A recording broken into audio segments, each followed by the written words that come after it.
Que vitória do Ceará, hein? 2-1 contra o Cruzeiro depois de ter sofrido um gol aos 3 minutos de jogo, numa falha bizarra de Bruno Ferreira, que ele simplesmente entregou o gol para Caio Jorge, né? Aquilo é um gol entregue. Beleza, o Cruzeiro teve seus méritos, fez a marcação-pressão e Bruno Ferreira cedeu, entregou um passe, deixando Caio Jorge fazer o primeiro gol sem goleiro, ele a barra, 1-0 Cruzeiro, 3 minutos. E o Cruzeiro com volume chegando mais, mas o Ceará mostrou poder de reação depois. Faz o primeiro gol no primeiro tempo, com gol de cabeça de Galeano, e o segundo gol também de Galeano, também de cabeça. E nem é a especialidade dele gols de cabeça. E ele fez 2. Ceará empata, vira, vence o jogo e mereceu vencer, viu? O Cruzeiro, depois dos 20 minutos do primeiro tempo, o Cruzeiro não jogou mais nada. O Cruzeiro parou de envolver o Ceará. O Cruzeiro parou de criar chances claras. Bruno Ferreira praticamente não fez nenhuma grande defesa depois dos 20, 25 minutos de jogo.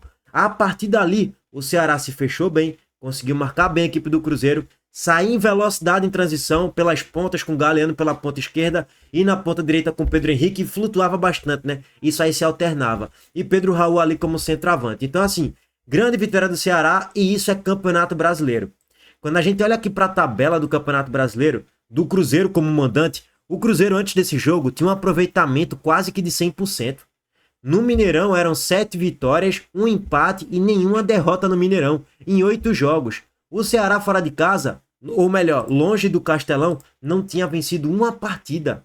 Longe do estado do Ceará, o Ceará não venceu um jogo. Você pensa, qual é a lógica? Cruzeiro atropelou o Bahia, atropelou o Flamengo, atropelou o Palmeiras, tinha acabado de atropelar o Juventude, ganhando fora de casa do Fluminense por 2-0. Um time bem encaixado, intenso, consistente. O artilheiro da competição que é Caio Jorge. O Ceará vindo numa crise de certo modo. Nos últimos 5 jogos, 4 derrotas e 1 vitória na Série A, né? E a vitória foi no Clássico Rei contra o Fortaleza em crise. Você pensa, tá, na lógica o Cruzeiro vai golear o Ceará, ou sei lá, vencer por 2-0, 1-0, 3-2. Essa era a lógica do futebol. Só que futebol não é uma ciência exata. Futebol, às vezes, a lógica não faz valer. E hoje foi isso que aconteceu. O Ceará consegue surpreender todo o Brasil. Ah, então o Ceará calou a sua boca. Não, meu amigo, o Ceará não calou só a minha boca, não. O Ceará calou a boca de todo o Brasil, que depositava as fichas hoje no Cruzeiro, que colocava o Cruzeiro como favoritaço para vencer o jogo.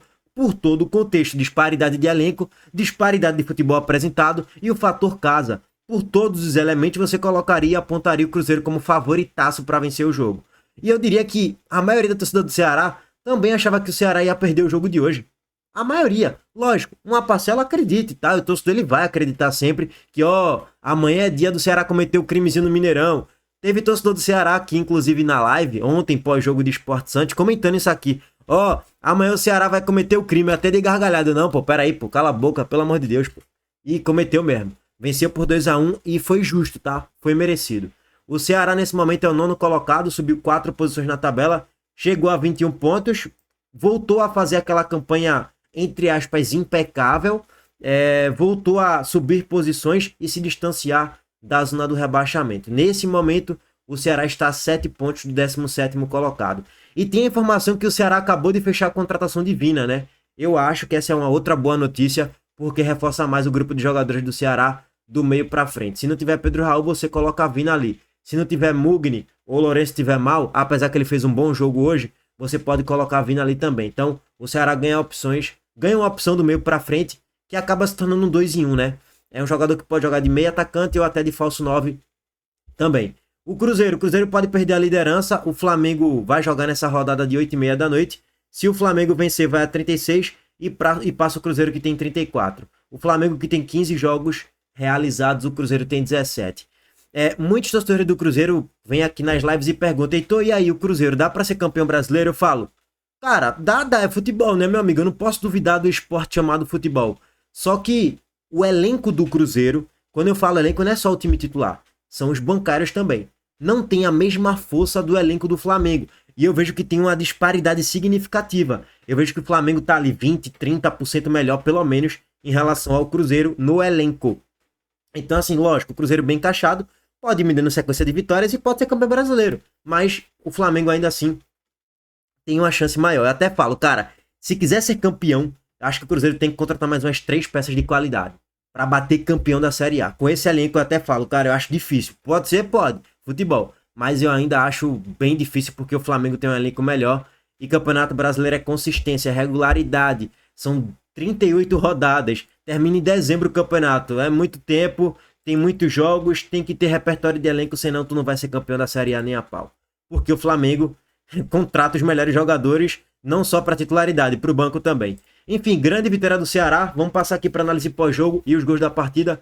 Antes disso, recado do nosso patrocinador, a Montenegro Cargas mais uma vez. Parabéns ao Ceará. A Montenegro Cargas é a palavra-chave para transportar sua mercadoria em 2025. Há mais de 10 anos, a Montenegro Cargas vem transportando compromisso para todo o Brasil. Com as modalidades de entregas fracionadas, expressas e dedicadas, vem oferecendo sempre o melhor serviço e detalhe, por um precinho justo. Além disso, a Montenegro Cargas é uma das poucas do Brasil a incluir prazo de entrega em proposta para vários trechos do contrato, garantindo confiança, eficiência e transparência em cada entrega. Essa é a Montenegro Cargas transportando compromisso. É carga, viu, pai? Vamos lá, rapaziada. Primeiro, o jogo começa aos 3 minutos de jogo, como todo mundo esperava. O Cruzeiro abrindo o placar no erro bizarro de Bruno Ferreira. E ele voltou até de forma lenta, né? Se você for parar para analisar, ele apostou muito que o William Machado iria ganhar de Caio Jorge talvez na dividida. O passe foi muito fraco, mas ele poderia voltar com um senso de urgência maior. Ele ficou olhando o lance acontecer, não consegue voltar e Caio Jorge faz 1-0 para o Cruzeiro. Você pensa, acabou o jogo. Cruzeiro no Mineirão, 1-0, a fase tá boa, o Ceará numa fase ruim, acabou, o Ceará vai atropelar, o Cruzeiro vai atropelar o Ceará. Não. Assim, até os 15 foi isso. O Cruzeiro envolvente, com posse de bola, jogadaça desde o campo de defesa, Wanderson, Matheus Pereira, Caio Jorge, jogada em transição, triangulação, tabela, envolvimento e quase que o Jorge faz um golaço de cabeça. Seria um belíssimo gol. E quase que o Cruzeiro faz o 2-0, quase que matando o jogo. Só que aí Bruno Ferreira faz uma boa defesa aos 13. Aos 16 o Cruzeiro chega de novo, com jogada de envolvimento no meio de campo, com troca de passes e Matheus Pereira finalizando a bola raspando a trave no desvio de jogador do Ceará. O Ceará não fazia nada até os 28 minutos do primeiro tempo. O Ceará não passava no meio campo, quando passava não oferecia risco nenhum. O Cruzeiro chega até a fazer um 2-0, né? Só que o gol foi anulado porque Wanderson meteu a mão na bola. Então a anulação do gol foi correta. E aí, o Ceará, a partir do minuto 29, ele vai chegando assim, de forma despretensiosa. O Cruzeiro erra um passe na saída de jogo, o Ceará recupera, Matheus Bahia acha um cruzamento na grande área, a defesa do Cruzeiro espana mal e Marcos Vitor, dentro da grande área, que fez um bom jogo, Marcos Vitor hoje, fez até um gol que foi anulado, ele domina e já pega rápido, finaliza, a bola vai para fora. O Ceará assustando o Cruzeiro.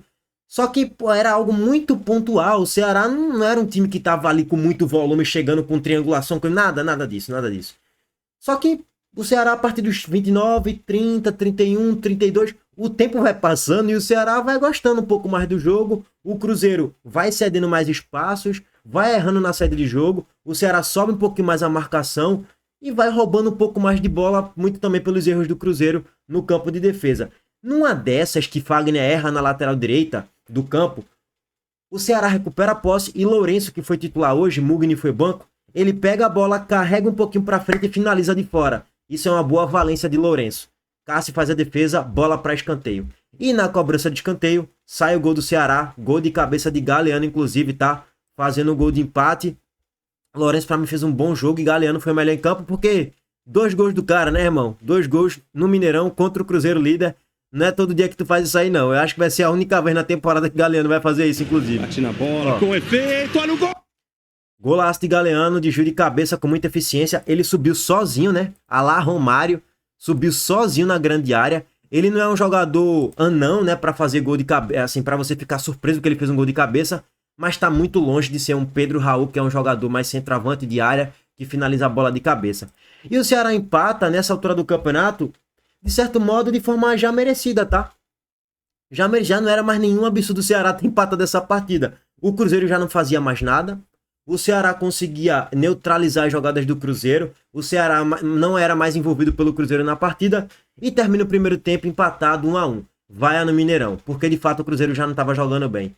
Vira o segundo tempo e a batida do jogo é a mesma. O Cruzeiro com mais posse de bola. Se você analisar aqui a estatística do jogo, ó, o Cruzeiro ao todo teve mais de 60% de posse de bola, 64% de posse de bola. Você olha até para o volume de jogo, né? O Cruzeiro basicamente mandou em relação ao volume de jogo. Só que era um volume muito desorganizado, muito afobado e muito ansioso. Um time que tava desesperado para vencer o jogo de todo jeito, a qualquer custo. Por quê? Pô, eu tô pegando o Ceará, tô no Mineirão, eu tenho que vencer de todo jeito. Qualquer bola que sobrava próximo da grande área era finalização de longa distância. E a maioria dessas finalizações sem o destino do gol. Eram finalizações para fora, sem muito perigo. E o Cruzeiro estava muito nervoso, muito ansioso, na verdade, para fazer o 2-1 e vencer a partida. E o Ceará marcando bem, cara. O Ceará praticamente não cedendo espaços ao Cruzeiro. Não é à toa que, na partida toda, o Ceará teve 2 chances claras e o Cruzeiro teve uma, pela análise do SofaScore. Eu colocaria mais ou menos um 2-2 aí, mas ok. Isso traduz um pouco que o Ceará não cedeu chance clara ao Cruzeiro na maior parte do tempo, principalmente depois dos 25 do primeiro tempo. E aí, meus amigos, o Ceará, numa dessas escapadas em transição, na cobrança de escanteio do Cruzeiro, o Ceará rebate a bola e a jogada de transição foi muito bem feita. Pedro Raul recebe o bate-rebate da grande área, solta o passe para Fernandinho, que entrou no segundo tempo e entrou muito bem, por sinal, e sai carregando a jogada em transição com velocidade. E é isso que a gente fala, cara, se tu briga para não cair, tu vai ter que ter jogadores com essas características de velocidade e de explosão pelas pontas. E o Ceará tem, né? O Ceará montou um elenco para isso. 2 pontas de velocidade e um centroavante de área, um fazedor de gols que é Pedro Raul. E acabou dando certo. Veja só, Fernandinho faz a jogada pela ponta esquerda e lá na ponta direita, Galeano tá sozinho. É porque não dá para aparecer por essa imagem aqui, tá? Mas lá na ponta direita, Galeano tá aparecendo sozinho na grande área e ninguém simplesmente marcou Galeano. Fernandinho rabisca, corta para a esquerda e cruza. Galeano simplesmente sem ninguém marcá-lo, finaliza de cabeça no contrapé de Cássio e faz 2-1. A partir daí, o Ceará ainda faz o 3-1, né? Mas o gol foi impedido de Marcos Vitor. Por detalhe ali, né? A projeção do corpo dele estava na frente. O Ceará fez até o 3-1, mas foi anulado e correto pela arbitragem, tá? A anulação do gol. A partir daí, o Cruzeiro já não fazia nada, continuava sem fazer nada, mas vai atirar jogador para frente, coloca Gabigol, tira volante, bota o time para frente, empurra a equipe para cima e vamos ver no que é que vai dar. E não deu em nada. O Cruzeiro até que chegou algumas vezes com perigo, mas muito no modo chuveirinho na grande área, bumba meu boi, bumba meu boi, bumba meu boi, e o Ceará tirando tudo. William Machado, o segundo melhor em campo, porque se não fosse ele, o Ceará teria tomado gol de empate no último lance da partida. Num chute de Gabigol, Bruno Ferreira de fora da grande área, que o Cruzeiro só conseguia chegar de fora da grande área, o Cruzeiro não conseguia penetrar a defesa do Ceará. Num chute de Gabigol, Bruno Ferreira faz a defesa. No rebote, tem o chute de Bolazier. E o William Machado salva a bola em cima da linha. Era gol. Porque o chute foi no contrapé de Bruno Ferreira. Bruno Ferreira não alcançaria a bola e seria 2-2 a partida. Só que o William Machado salvou o que seria o 2-2. O William Machado faz uma baita Série A. E o Ceará, dentro das suas limitações de orçamento, de elenco, de todo o contexto, também faz um ótimo campeonato. Mereceu vencer o jogo. Acho que é indiscutível. E parabéns ao Ceará, viu? Agora vamos ver como é que vai ser a movimentação no mercado da bola e os próximos jogos. Ainda tem Flamengo, tem Palmeiras. Jogos duríssimos e tem o Fluminense, que é um jogo atrasado. Sei nem para quando é que foi esse jogo. O jogo contra o Fluminense, o jogo contra o Bahia na Copa do Nordeste é lá pro final de agosto, né? Se eu não me engano. Acho que tem um mês aí ainda. Mas enfim, isso é debate para depois, tá? Bom, é isso. Abraço para todos vocês. Deixa o like aqui no vídeo, inscreva no canal e ative as notificações também. Valeu, gente. Tamo junto.